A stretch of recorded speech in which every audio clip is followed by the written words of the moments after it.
Ok, nous allons continuer avec euh, la validation. Nous allons continuer avec la validation. Nous allons continuer avec la validation. Donc, à la fois passée, quand on cliquait, ça nous ramenait sur une page où il y avait beaucoup d'erreurs. Ok. Et cette fois-ci, ce que nous allons faire, c'est de créer une action au niveau du contrôleur qui sera, au fait, le poste. Ok. Une action au niveau du contrôleur qui va prendre, il sera pas get, mais c'est un poste. Alors, je vais juste mettre ici. Je vais mettre un poste. Je vais mettre un poste. HTTP, HTTP, HTTP post. Ok. Alors, comme le poste, je fais regarder à ce niveau-là. Quand j'envoie le poste, il s'appuie sur ce user et ce home. Ok. Maintenant, quand je vais cliquer sur le bouton enregistrer, qu'est-ce qu'il va faire? Il va pas aller cliquer sur, il va pas aller ici parce que celui-ci c'est un get. Mais comme celui-ci c'est un poste, il va aller le chercher ici. Donc je vais pouvoir déclarer public action result de add user. Ok? Il va aller écrire action user et puis qu'est-ce qu'il me fait? Je fais ça. Il va me retourner un truc du genre Johnson. Mais on va voir ça après. Ok? Je retourne d'abord la vue. Retourne, retourne, retourne view. Ok? Pour l'instant, je retourne la vue. Je vais retourner la vue. Voilà. Qu'est-ce qu'il va faire? Quand je vais cliquer sur le bouton Submit, ici, il va m'envoyer vers cette action ici. Ok? Et pour l'instant, j'aimerais aussi en profiter pour m'afficher des messages d'erreur. Alors pour ça, je vais rentrer dans mon partial. Je vais juste mettre là en haut. Je vais mettre un truc du genre dans mon partial. Dans mon partial, je vais mettre là un require. Je vais dire que ce champ est obligatoire. Ça signifie que je mets un require. Require. Ok. Je vais mettre error. Error message. Error message. Ok. Je mets un error message. Je peux mettre un error. Je dis champ obligatoire.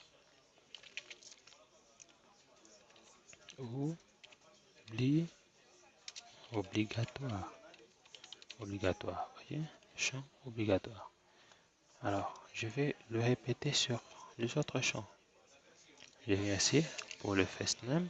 Je répète. Okay. Je viens pour le last name. Je le répète. Après le last name pour le surname. Je le répète. Pour le login. Je le répète. Pour le password. Je le répète. Pour l'email, je le répète. Pour le phone number, je le répète.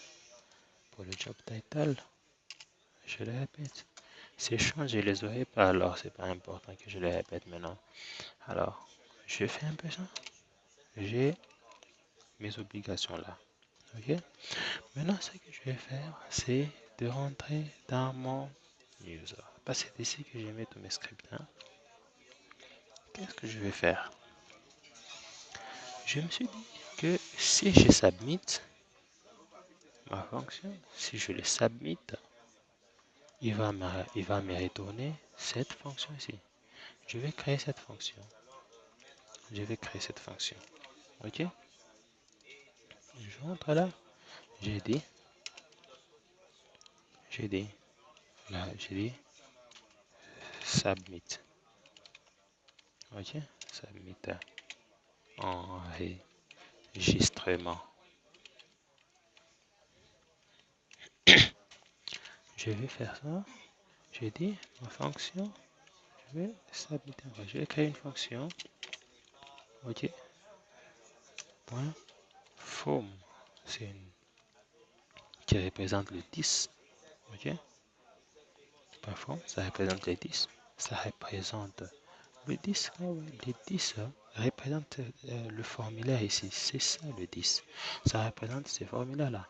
Alors moi, je vais juste déclarer comme correspondant à la fonction, je mets inform qui va représenter le formulaire là. Alors dans cette formulaire, qu'est-ce que je fais? Je vais devoir intégrer les scripts de validation. ASP.NET, il nous propose des scripts de validation que vous pouvez le télécharger ici.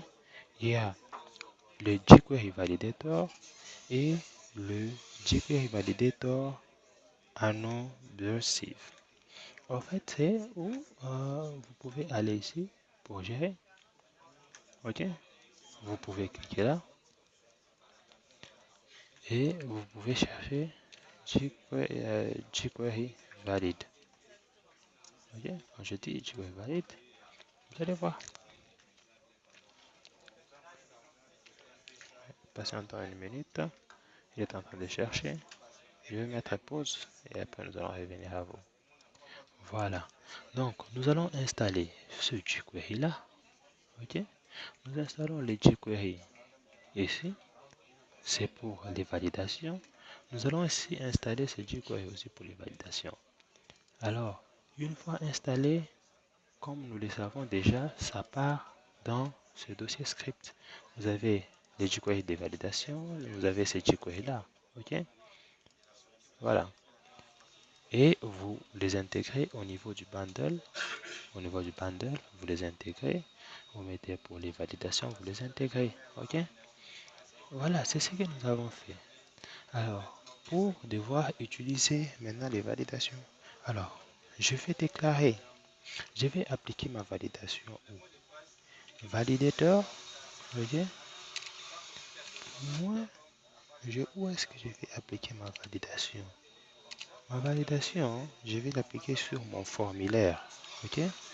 C'est pourquoi je viens, j'appelle mon formulaire, et puis je fais point virgule. Et après, qu'est-ce que je fais? Je dis if, si il y a une validation du formulaire qui vient de s'appliquer. Donc, si on appuie sur le bouton Submit,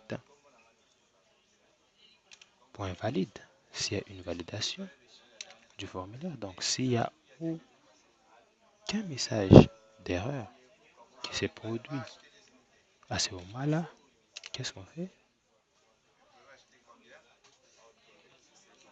Donc, s'il y a un message d'erreur, aucun message d'erreur qui s'est produit, ça signifie que le formulaire est intact. Alors, qu'est-ce qu'on fait? On exécute. Et on exécute, on retourne false. Ok? Return false pour ne pas renvoyer ce formulaire sur cette action ici, sur cette action en nous affichant la page. Nous voulons rester uniquement sur les formulaires où nous avons des messages d'erreur. Mais si vous ne mettez pas false, vous pouvez cliquer et vous renvoie directement sur une page qui s'appelle user, ok, où il y a le champ que nous cherchons. Mais nous voulons que ça reste sur le même formulaire mais que nous pouvons avoir les messages pour nous montrer que non, le champ est obligatoire, tout ça. Alors, si c'est valide, s'il n'y a aucun message d'erreur, qu'est-ce que nous disons? Nous allons utiliser Ajax pour insérer les données et nous disons OK. Il y a Ajax qui vient nous aider. Nous disons le type, c'est quoi? Nous allons utiliser quel type? Nous allons utiliser les postes. Nous allons utiliser les postes. OK? C'est les postes que nous allons utiliser. Nous allons utiliser l'URL. C'est quelle URL? L'URL, nous la tirons d'où? L'URL, nous disons, c'est sur toi, le formulaire, le forme. Ok? Non, non. L'URL va provenir du forme. Point action. Ok? Donc, l'action, nous allons l'appliquer ici. C'est ça, l'action. Il va aller se répercuter sur Home, le contrôleur Home, sur le poste Add qui est là. Donc, il va aller se répercuter dans le contrôleur Home ici. Donc, c'est ça l'action. Et puis, nous allons dire le data. Ok? Deux points. Je vais dire, nous allons sérialiser. Donc, pour récupérer tout ce qui se passe sur le formulaire, nous allons le sérialiser. Sérialise. Réalise. Z. Ok? Et une fois c'est réalisé, nous allons utiliser success. Success. Deux points. Si la fonction réussit, disons data. Nous allons mettre là et nous disons if data, ok, data.success. Success. Qu'est-ce que nous disons? Nous disons le pop-up, nous allons le fermer. Pop-up. Nous fermons le pop-up. Dialogue. Nous allons le fermer. Close. Ok. Et qu'est-ce que nous allons faire? Nous allons reloader la data table. Donc data tables, point Ajax point reload, ok, et nous allons faire ça. C'est ainsi que nous allons faire. Donc data tables, nous allons reloader la data tables et nous allons fermer les pop-up. Alors, nous allons devoir tester ça pour voir si nos messages d'erreur sont valides, si on reçoit nos variables et nous allons continuer. Nous enregistrons, nous allons tester. Ok, okay. Nous avons déjà exécuté. Nous allons voir ce qui se passe.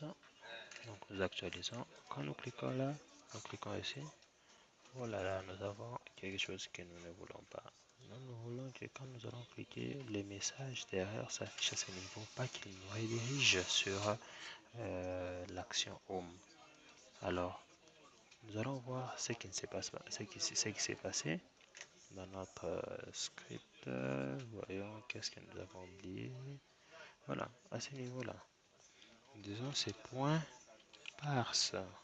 Ok. Nous allons mettre ça comme ça. Nous allons voir. Nous allons actualiser. Actualiser. Disons. Ok. Ah. Il affiche, mais il nous redirige. Qu'est-ce qui va pas? Nous allons voir. Est-ce que tout va bien au niveau du contrôleur? Tout va bien. Ça, c'est la classe partielle. Nous extensions cette classe. Et nous rentrons ici. Begin. Ah, voilà. Il doit nous retourner. Quand nous cliquons, il nous retourne. Retourne cette fonction-là. C'est la fonction qui doit retourner, pas retourner cette page ici. Pas retourner cette page ici, mais retourner la fonction. Retourner tout ce qui va se passer ici au niveau du modal. Nous allons actualiser pour voir la suite. Actualisons un peu. Ok. Ah, voilà. Les choses se passent à merveille. Et ce n'est pas rédigé quelque part. Donc la prochaine fois, quand nous serons là, nous allons faire en sorte que nous puissions enregistrer toutes les données qui sont ici. Merci pour avoir suivi et votre attention sur cette vidéo. Merci.